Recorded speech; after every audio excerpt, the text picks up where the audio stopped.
그런데 우리 창립 75주년을 맞이한 우리 양동교회가 정말 중요한 기로에 서 있습니다.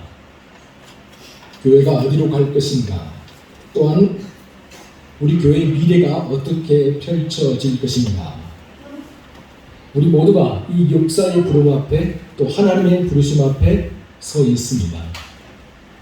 이 뜻깊은 날에 저는 하나님께서 우리 인생의 내비게이션이 되시며 우리 양동교회의 내비게이션이 된다는 사실을 살펴보면서 함께 은혜를 나누고자 합니다. 2023년 올해 초였죠. 흥미로운 책이 한 권 발간되었습니다. 누구나 쉽게 읽을 수 있는 책인데요. 조남철 작가님이 쓴 새 거짓말장이의 감옥 탈출이라는 책입니다. 이 책은 초등학생들의 인문 철학적인 교양을 위해서 쓴 책이라고 합니다. 그래서 쉽게 읽을 수 있고 그리 길지도 않은 그런 책입니다. 시간이 되면 꼭 한번 읽어보시면 좋겠다 생각이 듭니다. 이 책을 보면 거짓말이 왜 나쁘다고 하는 걸까? 그리고 정말 정직하게 사는 게 꼭 좋은 걸까? 라는 그런 질문을 우리에게 던집니다. 여러분의 생각은 어떻습니까? 어느 날 동화나라 감옥에 3명의 죄수가 갇히게 됩니다. 이 3명 다 사람들에게 잘 알려진 아주 유명한 사람들이었습니다. 피노키오, 양치기 소년, 그리고 선녀와 나무꾼에 나오는 나무꾼, 3명 다 유명한 거짓말쟁이들이죠. 하루아침에 깜빵종기가 된 3명의 거짓말쟁이들은 이제 머리를 맞대고 감옥을 탈출할 계획을 세우게 되죠. 3명 다 거짓말에 있어서는 둘째가라면 서러울 정도로 거짓말을 잘하는 사람들이었지만 이것만큼은 머리를 맞대고 서로 의기투합해야만 감옥을 탈출할 수 있었습니다. 그래서 탈옥을 하기 위해서 작전을 짜죠. 정보를 서로 공유합니다. 여러분, 그런데 과연 이 거짓말쟁이들이 감옥을 무사히 탈출했을까요? 아니면 서로 속고 속이다가 말짱 도루묵이 되었을까요? 궁금하시죠? 여기서 더 궁금하신 분들은 책을 사서 읽어보시기 바랍니다. 여러분, 이제 우리 본문으로 한번 다시 들어가 봅시다. 요셉을 따라서 애굽에 내려갔던 야곱의 후손들이 무려 430년 동안 애굽에 머무르게 됩니다. 애굽에 430년 동안 머무는 동안 정말 72명이 내려갔던 그 민족이 거대한 100만 명이 넘는 거대한 민족이 되었습니다. 그러는 동안에 역사가 많이 변했죠.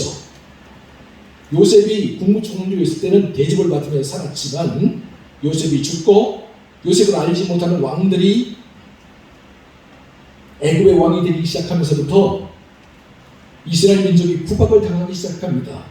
나중에는 급기야 노예 민족으로 전락을 하게 되죠. 노예가 된 그들이 얼마나 구박을 많이 당했습니까? 얼마나 슬픔을 많이 당했습니까? 심지어 여러분, 아들을 낳으면 나일강에 들려서 아구바구이 되게 하는 그런 말도 안 되는 그런 비참한 일들을 당하지 않았습니까? 온갖 슬픔을 당하자 급기야 하나님께 살려달라고 애원하면서 부르짖잖아요. 이에 하나님께서 모세를 보내주십니다. 그래서 이 애굽이라는 감옥에서 이스라엘을 꺼내주시죠. 모세의 인도로 이 애굽의 감옥에서 탈출해 나가는 과정을 기록하고 있는 것이 바로 출애굽기의 대서사시입니다. 야곱의 후손들이자 출애굽기에서 말하고 있는 히브리인들이라고 칭함을 받았던 일단의 무리들, 모세의 인도를 받아서 출애굽한 것이 1월 14일 6월절 저녁이었습니다. 여기 히브리 출애굽기 1장, 2장, 3장, 4장 이렇게 나가다 보면 히브리인들이라는 말이 자꾸 나와요. 근데 히브리인들은 우리가 이스라엘 민족으로 쉽게 생각하지만 사실 히브리인이라는 말은요, 노예 민족, 그리고 용병들, 그리고 하층민에 속한 사람들을 통칭적으로 부를 때 사용하는 말이 히브리인들이었습니다.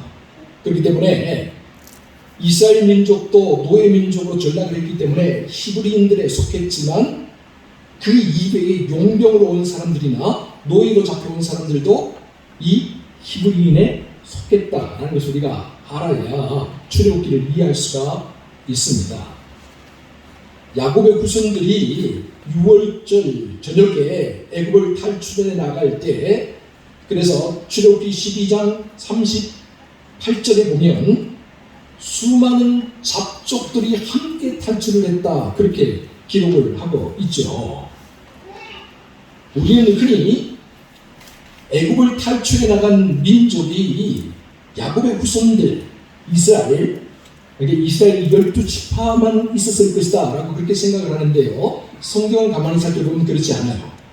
출애굽기 12장 38절뿐만 아니라 민수기 11장 4절을 봐도 야곱의 후손들 가운데 섞여 사는 다른 인종들이 많이 있었다는 것을 우리가 확인해 볼 수가 있죠.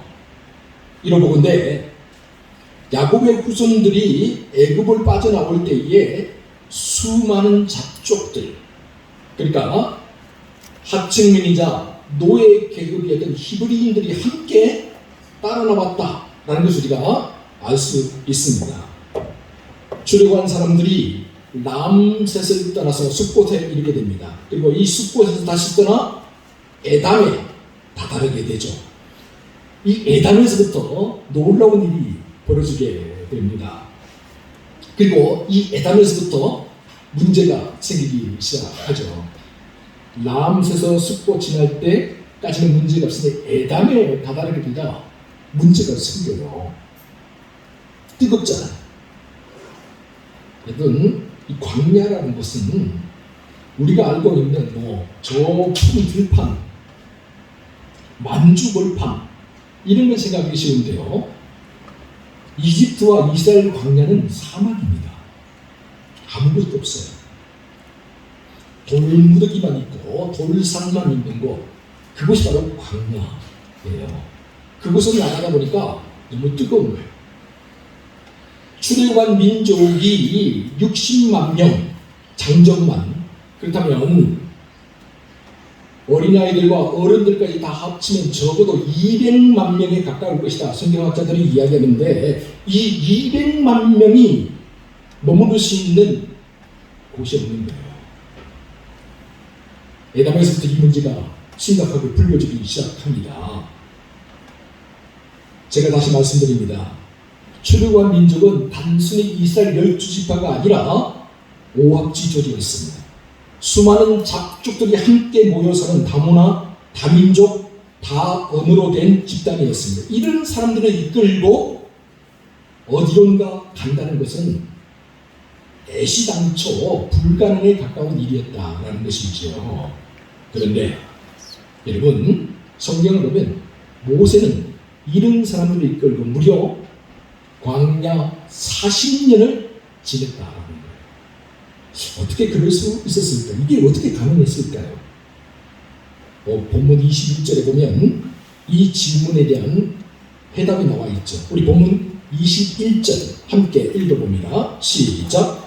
여호와께서 그들 앞에서 가시며 낮에는 푸른 기둥으로 그들의 길을 인도하시고 밤에는 불기둥을 그들에게 비추사. 아멘. 출애굽한 사람들이 일사불란하게 움직일 수 있던 첫 번째 이유가 뭐냐? 여러분, 하나님이 그들보다 앞서 가셨기 때문입니다. 하나님이 그들보다 앞서 가시면서 필요한 모든 것들을 예비하셨기 때문이죠.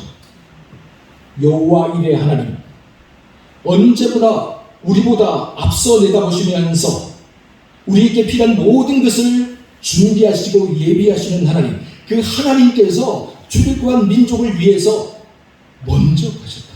앞서가셨다는 거예요.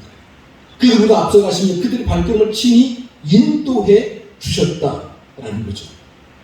사랑하는 여러분, 저 옛날 출애굽한 사람들을 지키고 보호하시기 위해 앞서서 길을 가시며 모든 것을 예비해 주신 여호와길의 하나님께서 오늘 우리보다 앞서 가시며 모든 것을 예비해 주실 줄 믿으시기 바랍니다.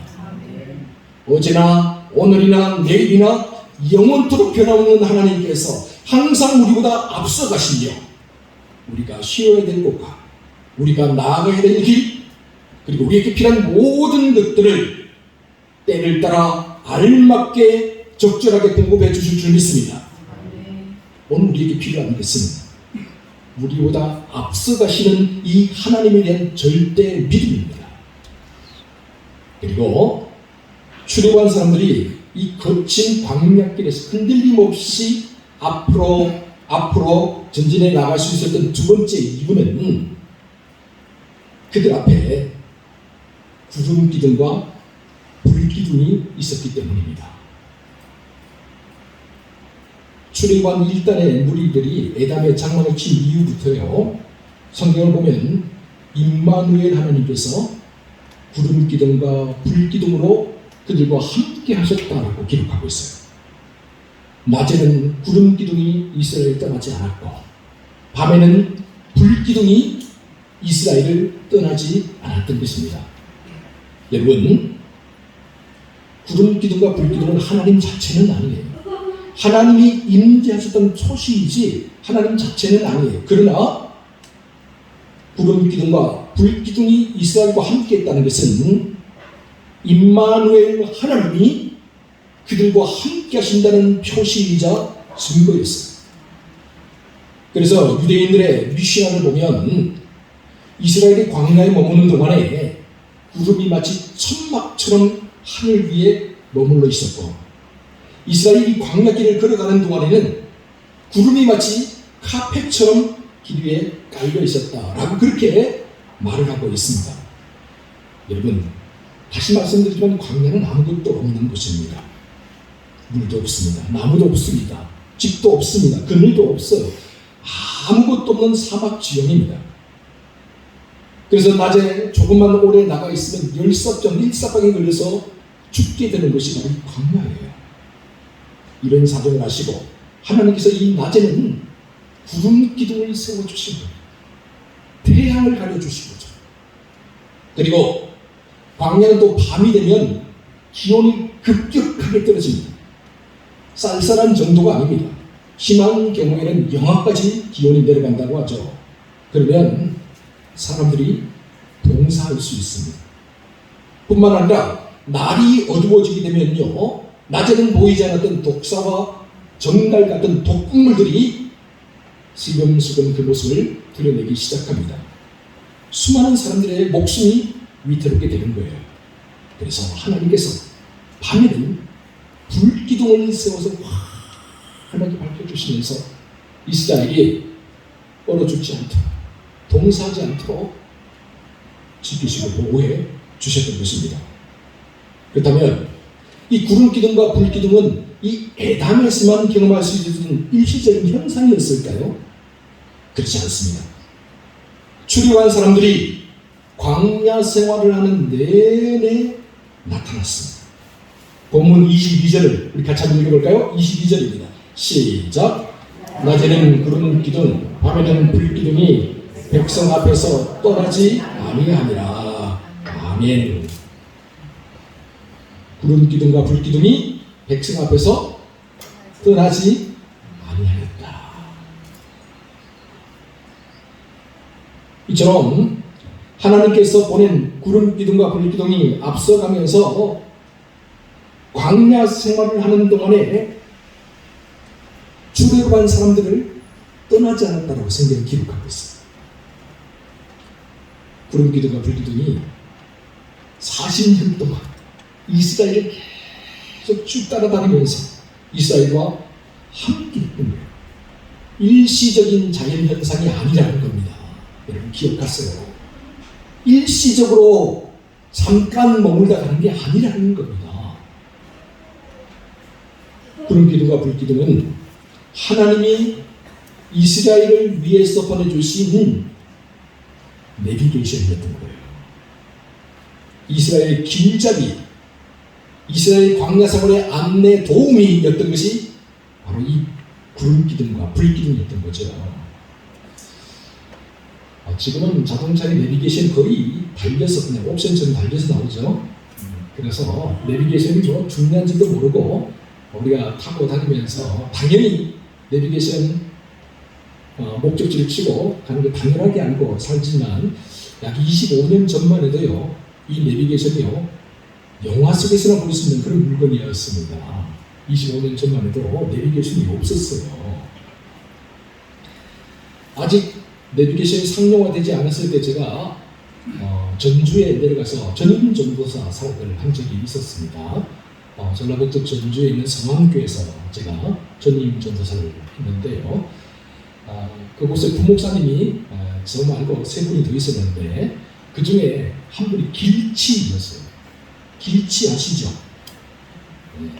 10년을 똑같은 길을 가도 이거 새로운 길인데? 라고 말하는 사람이 있잖아요. 그죠? 길치, 김 목사님이 길치였어요. 이 길치 목사님이 어느 정도냐면 3년 동안 아침이면 찾아갔던 콩나물 국밥집을 한 번에 찾아간 적이 없어요. 한 번에 찾아간 적이 없어요. 3년 동안을 다녔는데 제가 오기 전에 3년 전에 왔거든요. 그래서 제가 왔다고 반갑다고 콩나물 국밥집을 데리고 가는데요. 이리 갔다가 이 길이 아닌가 봐. 또 저리 갔다가 이 길도 아닌가 봐. 정말 정신없이 왔다 갔다 하다가 어쩌다가 그냥 여기네 하면서 이렇게 가는 거예요. 그러니까 담임 목사님이 이 길치 김 목사님의 차를 타면은 김 목사님이 긴장을 못 시작하는 거예요. 신방을 가면 꼭 같이 타고 가잖아요. 부 목사님 차를. 그죠? 타고 가는데 그러면 이 목사님이 몇 번씩 신방같이 몇 번씩 왔다 갔다 연습을 하는 거예요. 그런데도 담임 목사님이 타면 긴장을 하니까 잘 알고 잘 다니는 길도 엉뚱한 길로 빠져버립니다. 그럼 참 쿠박을 당하잖아요. 어떻게 쿠박하냐? 그때 담임 목사님이 아주 직선적인 분이었는데요. 네가 그러고도 인간이냐? 도대체 밥 먹고 애 낳는 것 말고 잘하는 게 뭐냐? 아주 직설적으로 이렇게 이야기를 하시곤 했거든요. 그런데 워낙 김 목사님이 길치이지만 성품이 너무너무 좋아요. 그래도 항상 그렇습니까? 그래서 항상 싱글벙글 웃곤 했던 그런 분인데요. 그러던 어느 날 내비게이션이라는 물건이 이성이 처음으로 등장을 한 거예요. 여러분, 누가 가장 기뻐했을까요? 네, 이 길치 김 목사님이 가장 기뻐했습니다. 내비게이션은 나를 위해 이 땅에 태어났어. 이렇게 말할 정도로 정말 좋아했어요. 여러분, 그러면 누가 제일 먼저 내비게이션을 샀을까요? 네, 당연히 이 길치 김 목사님이 제일 먼저 샀겠죠. 그런데 내비게이션 처음 나올 때는 지금이야 그래도 조금 가격이 괜찮지만 처음 나올 때는 상당히 비쌌습니다. 돈이 상당히 비쌌어요. 웬만한 사람은 여기 살 엄두를 못 냈어요. 그렇지만 하도 담임 목사님의 구박을 받으니까 김 목사님이 내비게이션이 나왔다는 소리를 듣자마자 달려가서 그걸 사온 거예요. 그리고 교회로 와서 내비게이션을 보여주면서 이렇게 말합니다. 이제부터 구박 끝 칭찬 시작, 불행 끝 행복 시작.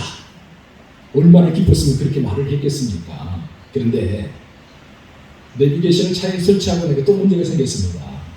여러분, 담임 목사님 누구 차만 탈까요? 내비게이션이 달려있다는 이유만으로 이 길치 김 목사님의 차만 타는 거예요. 계속 부르는 거예요. 내비게이션이 있잖아. 여러분, 지금은 내비게이션이 정확하게 길을 안내해요. 그죠? 거의 오차가 없습니다. 근데 내비게이션 처음 나올 때는 그렇지 못한 경우가 참 많았어요. 목적지를 바로 옆에 두고도 길을 뱅글뱅글 잡아 돌릴 때가 많았거든요. 내비게이션이 그랬어요. 처음 나올 때는. 그럴 때마다 또다시 담임 목사님 구박이 시작되죠. 유유상종이라는 게 정말 끼리끼리 논다. 차 주인이나 내비게이션이나 둘 다 눈뜬 장님이다. 눈뜬 장님. 내비게이션 일단은 이 음악으로 담임 목사님 불려다니면서 계속 후박을 당하니까 하루는 김 목사님이요 저에게 조용히 다가오더니 이렇게 말을 하더군요. 신전사님, 이 내비게이션 좀 어떻게 안 될까요? 내가 싸게 줄 테니까 제발 내비게이션 좀 데려가요. 얼마나 힘이 들었으면 그랬을까. 근데 요즘 내비게이션은 거의 정확하게 길을 안내합니다. 거의 1m 차이도 없을 정도로 정확하게 길을 안내하고 있죠. 그러더니 여러분에게 묻겠습니다. 여러분, 우리 인생길에도 이처럼 정확한 내비게이션이 있다면 얼마나 좋을까요? 여러분은 여러분의 인생길에 정확한 내비게이션을 가지고 계십니까? 진정 내비게이션이 인도하는 대로 그 길만 따라가면 바로 정확하게 우리가 생각하는, 계획하는 목적지에 도달할 수 있는 그런 내비게이션을 여러분 가지고 계십니까? 그 내비게이션이 인도하는 대로 여러분 발걸음을 한 걸음 한 걸음 내딛고 계십니까? 여러분, 저 옛날 광야에는요 뚜렷한 길이 없었습니다. 도로가 없었어요. 요즘 둘레길이나 올레길, 높은 산에 가는 등산길에 표시가 잘 되어 있어서 그 길만, 그 표시만 따라가면 원하는 목적지에 거의 정확하게 도달할 수 있지만 저 옛날에는, 광야에는 뚜렷한 길이 없었어요. 방향 표지판도 없었어요.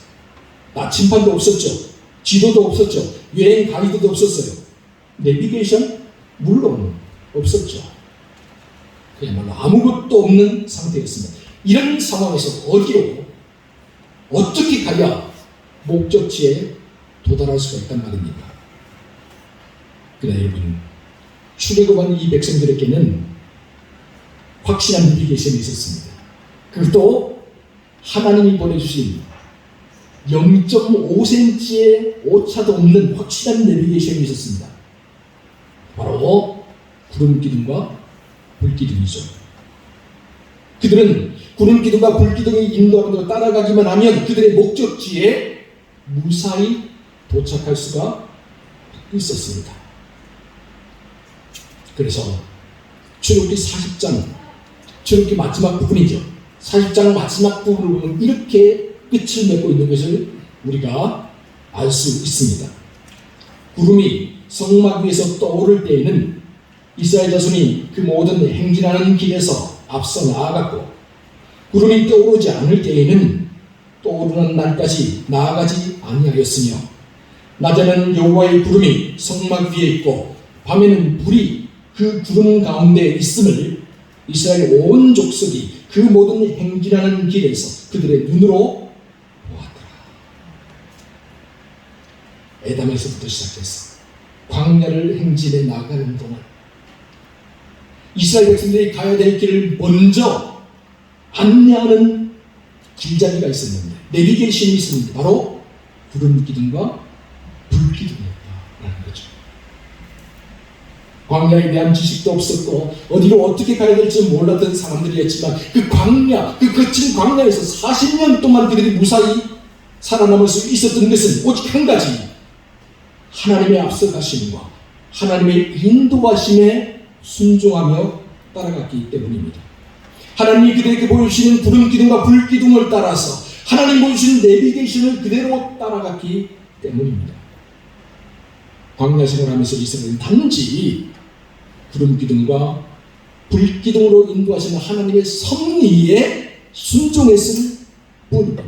그러자 마침내 40년 광야 생활을 무사히 마치고 요단강을 건너 하나님이 약속하신 가나안 땅, 젖과 꿀이 가나안 땅에 도착할 수가 있게 되었죠.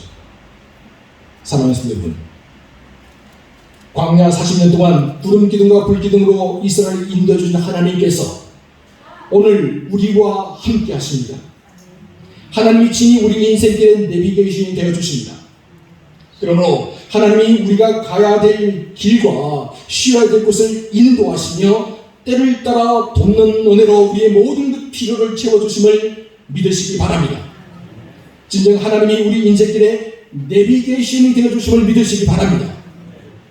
사랑하는 성도 여러분, 또한 75년 동안 양동교회를 인도해주신 하나님께서 오늘도 우리 양동교회와 함께 하심을 믿으시기 바랍니다.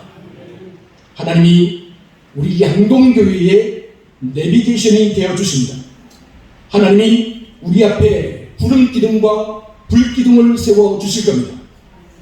비록 지금 우리의 눈으로는 볼 수 없을지라도, 비록 우리 눈에는 지금 확실한 길이 보이지 아니할지라도 하나님은 얼마든지 새로운 길을 만들어 내실 수 있는 분입니다.